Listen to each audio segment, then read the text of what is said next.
force. Joseph Goebbels was the chief propagandist for the Nazi Party and Reich Minister of Propaganda from 1933 to 1945. He was one of Adolf Hitler's closest and most devoted followers. Goebbels was known for his skill in public speaking and his deep, virulent anti-Semitic beliefs, which were overtly evident in his publicly voiced views. He advocated progressively harsher discrimination, including the extermination of Jews throughout the Third Reich. After the Nazis came to power in 1933, the Nazi propaganda ministry, headed by Goebbels, quickly gained and exerted complete control and censorship over the news media, arts, and information throughout Nazi Germany. A common theme in all totalitarian regimes is censorship, which we're experiencing a ton of these days right here in the United States. Goebbels was particularly adept at using the relatively new media of radio and film for propaganda purposes. In 1943, Goebbels began to pressure Hitler to introduce measures that will produce total war, including closing businesses that were deemed non-essential to the Nazi war effort, conscripting women into the war labor force, and enlisting men in previously exempt occupations into the Wehrmacht, or the Nazi armed forces. Goebbels converted the May 1st holiday from a workers' rights holiday into a day celebrating the Nazi Party. May 1st is Beltane, also called Walpurgisnacht, the highest Sabbath or holy day of the occult calendar year.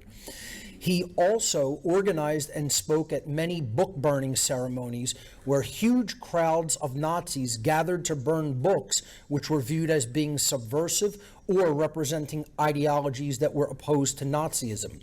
This proved an effective information control technique within Nazi Germany. If they could never read opposing views, most Germans could never come out of the mindset programmed into them by Nazi propagandists. This is a well-known occult technique. Here you see the occult year broken down into the seasons, each house of the zodiac representing a month of the year, and Beltane in the upper left quadrant being the highest holiday or Sabbath of the occult year.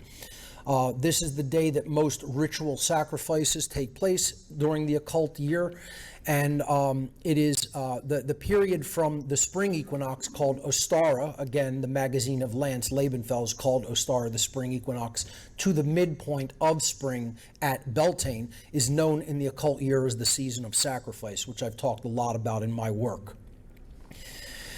Here you see the Nazi May 1st holiday ritual, massive gatherings of people, of members of the Nazi Party with full regalia. And this is what May Day was turned into. Again, the occult or satanic year, the highest holiday is May 1st. The Nazis' highest holiday was May 1st. The communists' highest holiday is May 1st.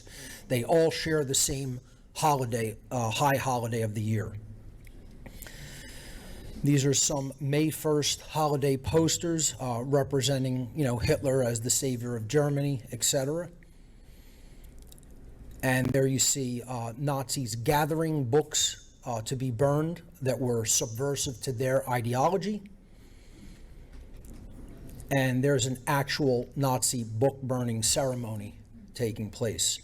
The destruction of information was one of the most utilized techniques. Censorship, widely utilized in both Nazism and communism. As the war drew to a close and Nazi Germany faced defeat, Goebbels and his family joined Hitler in his war bunker in Berlin. Hitler committed suicide on April 30th, 1945. That is the eve of Walpurgisnacht, the eve of May Day.